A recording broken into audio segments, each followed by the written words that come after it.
নমস্কার, আশা করি আপনারা সকলেই ভালো আছেন। আপনাদের সাথে আমি রিতম রয়েছি আজকের বিশেষ ভিডিওতে।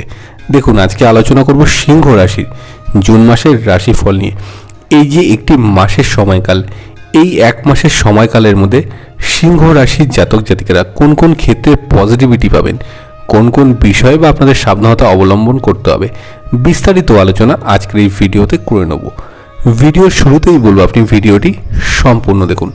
যদি চ্যানেলে আপনি নতুন হয়ে থাকেন তাহলে অবশ্যই চ্যানেলটিকে সাবস্ক্রাইব করে পাশে থাকবেন। চলে আসছি মূল আলোচনার মধ্যে। দেখুন, সিংহ রাশি মানুষের মধ্যে কিন্তু এনার্জি ভীষণভাবে থাকে। বিশেষত পার্সোনালিটির দিক থেকে আপনারা কিন্তু সেরা। বাইরে থেকে আপনাদের দেখতে যতটা কঠিন মনে হয়, মনের দিক থেকে কিন্তু আপনারা অনেকটাই নরম হন। রাজকীয় একটা ব্যাপার কিন্তু সিংহের মধ্যে অনেকটাই থাকে। দয়ালু মনের অধিকারী হন আপনারা এবং মানুষের পাশে থেকে তাদের উপকার করার ভীষণ ভালো প্রচেষ্টা কিন্তু সিংহ রাশির মানুষেরা করে যান। ভীষণ ধৈর্যবান হন আপনারা। 2023 সালে কিন্তু অনেকটাই অসুবিধা এবং বাধার মধ্যে আপনারা কাটিয়েছেন। 2024 সালেরও বর্তমানে কিছুটা সময় আপনাদের কিন্তু বাধা বিঘ্নতা রয়েছে। এবার দেখে নেব যে জুন মাসে সিংহ রাশির জাতক জাতিরা কোন কোন বিষয়ে পজিটিভিটি পেতে চলেছেন।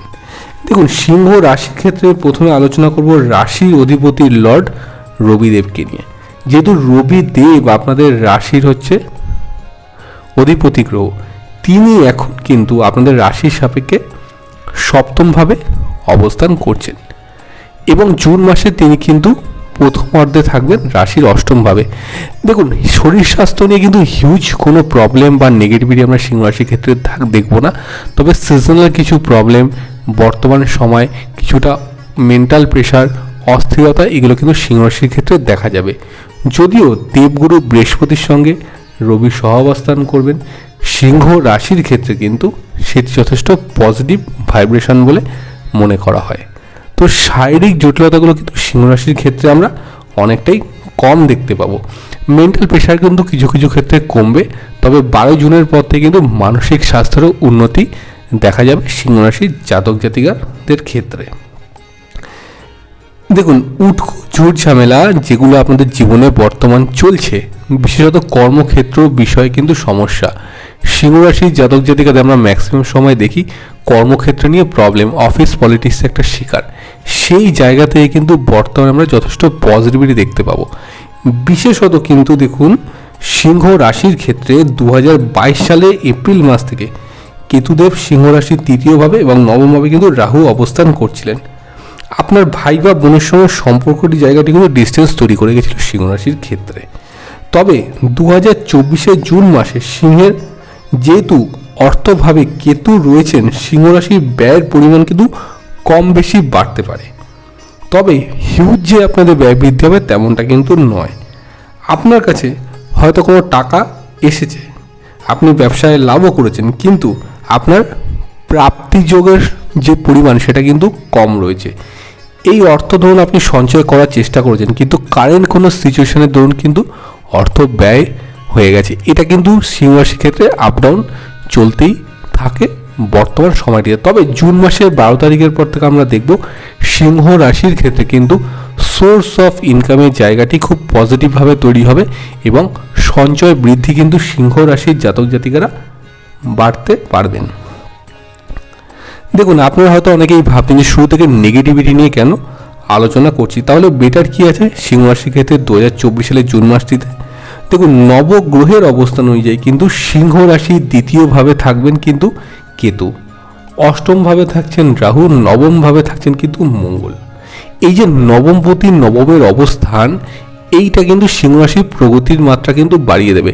যেসব সিংহ রাশির জাতক জাতিকারা মনে করছেন যে কর্মক্ষেত্রে পরিবর্তনের সূচনা করা যায়, তারা কিন্তু অবশ্যই কর্মক্ষেত্রে পরিবর্তন করতে পারবেন। যারা মনে করছেন যে না, আরও বেটার কিছু করতে হবে, নিজের কোনো সেলফ প্রফেশনের সঙ্গে যুক্ত হতে হবে, তারা কিন্তু সেলফ প্রফেশনের জায়গাটি কিন্তু বাড়িয়ে ফেলতে পারবেন। 2024 সালে জুন মাসেতে সিংহ রাশির যারা ব্যবসায়ী রয়েছেন তাদের ব্যবসা স্থান কিন্তু অনেকটাই স্টেবিলিটি বাড়ছে। দেখুন, গুরুচণ্ডাল যোগ আপনাদের কিন্তু রাশির অষ্টমভাবে ছিল, যার জন্য কিন্তু ব্যবসার ক্ষেত্রে অনেকটাই প্রভাব পড়েছিল। একটা ঝামেলা ক্রিয়েট হয়ে গেছিলো আপনাদের ক্ষেত্রে। এই যে নেগেটিভিটিগুলো আপনাদের ক্ষেত্রে চলছিল, বর্তমান মাসটি কিন্তু আমরা দেখব অনেকটাই পজিটিভিটি যোগ থাকছে। বৃহস্পতি রাশি পরিবর্তন হয়েছে এবং এর পাশাপাশি কিন্তু আপনাদের রাশির দ্বিতীয় অধিপতি বুধ, যে কিনা রাহু যুক্ত ছিল, সিংহ রাশির ক্ষেত্রে আমরা দেখেছি কিন্তু অযাচিতভাবে অর্থ ব্যয় হওয়া, এই ধরনের সমস্যাগুলো কিন্তু যথেষ্ট কমবে বলে মনে করা যায়। যারা চাকরিজীবী রয়েছেন আপনাদের কর্মজীবনে কিন্তু বেশ সমস্যা চলছিল, উটকো ঝুট ঝামেলা ঝঞ্ঝাট কর্মক্ষেত্রে আসছে। আপনি পাঞ্চুয়ালিটি মেনটেন করেন, সময় মেনটেন করতে ভালোবাসেন, বিশেষত যখন কোনো দায়িত্ব আপনি নেন না সেটি সম্পূর্ণভাবে কিন্তু করার চেষ্টা করুন। তবুও ঊর্ধ্বতন কর্তৃপক্ষের থেকে বেশ কিছু সমস্যা কিন্তু তৈরি হয়ে যাচ্ছিল সিংহ রাশির ক্ষেত্রে। এর পাশাপাশি কর্মক্ষেত্রে গুপ্ত শত্রুতা কিন্তু বেড়েছিল। তবে আপনার প্রফেশনাল লাইফে কিন্তু আমরা জুন মাসে যথেষ্ট পজিটিভ যোগ দেখব। সিংহের কর্মস্থানে কিন্তু বেশ গ্রো দেখা যাবে 2024 সালের জুন মাসটিতে। তবে দেখুন, যেহেতু সিংহ রাশি দশম ভাবের সঙ্গে কিন্তু আপনার রাহু কানেক্টেড রয়েছেন, আপনাদের ক্ষেত্রে কিন্তু কর্মস্থানে একটা বড় রকম পরিবর্তন আসতে পারে। অনেকে মনে করছেন বেটার কোনো অপশান, বেটার কোনো জব অপরচুনিটি তাদের ক্ষেত্রে কিন্তু বাড়বে। যারা দেশের বাইরে যেতে চাইছেন তাদের ক্ষেত্রে কিন্তু জুন মাসের 10 তারিখের পরে যথেষ্ট পজিটিভ টাইম রয়েছে সিংহ রাশির জাতক জাতিকাদের ক্ষেত্রে।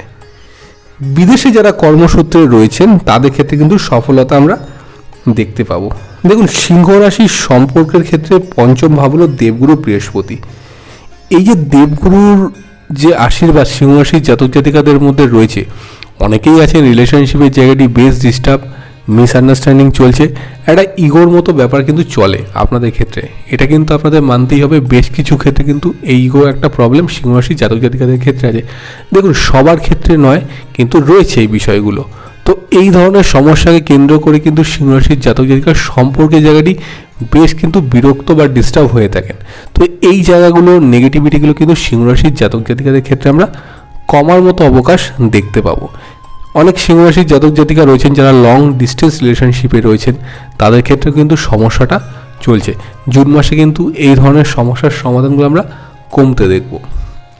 যে বিষয়টা আপনাদেরকে মেন বলার আছে সেটা হচ্ছে যে বিষয়ে আপনারা সাবধানে থাকবেন।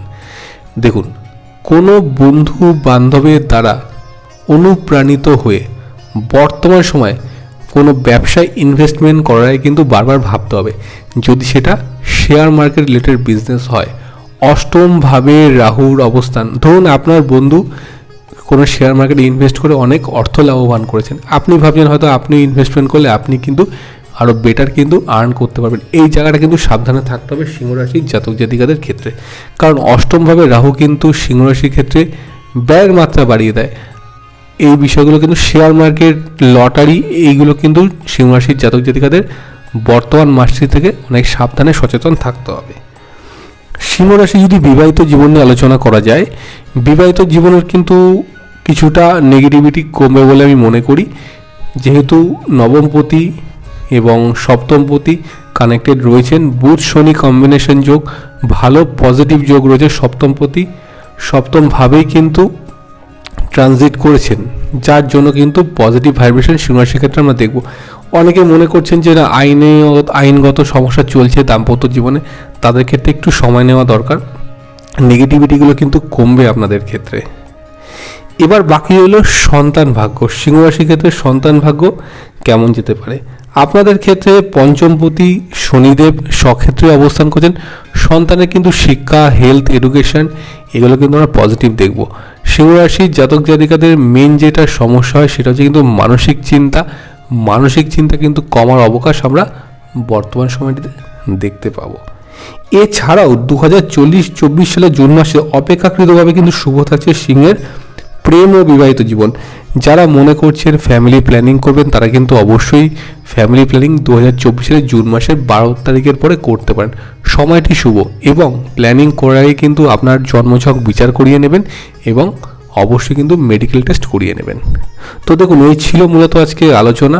সিংহ রাশির জাতক জাতিকাদের ওভারঅল কেমন থাকতে পারে, হেলথ রিলেটেড, ফিনান্সিয়াল, কর্মজীবন বিস্তারিত আলোচনা করলাম। তো আজকের ভিডিওটি আমি এখানেই শেষ করছি। যদি আপনাদের ভিডিওটি ভালো লেগে থাকে তাহলে অবশ্যই ভিডিওটিকে লাইক করবেন, শেয়ার করবেন এবং কমেন্ট করে আমাকে অবশ্যই জানাবেন। আপনারা সবাই খুব ভালো থাকবেন। দেখা হবে আবার পরবর্তী অন্য কোনো ভিডিওতে। নমস্কার।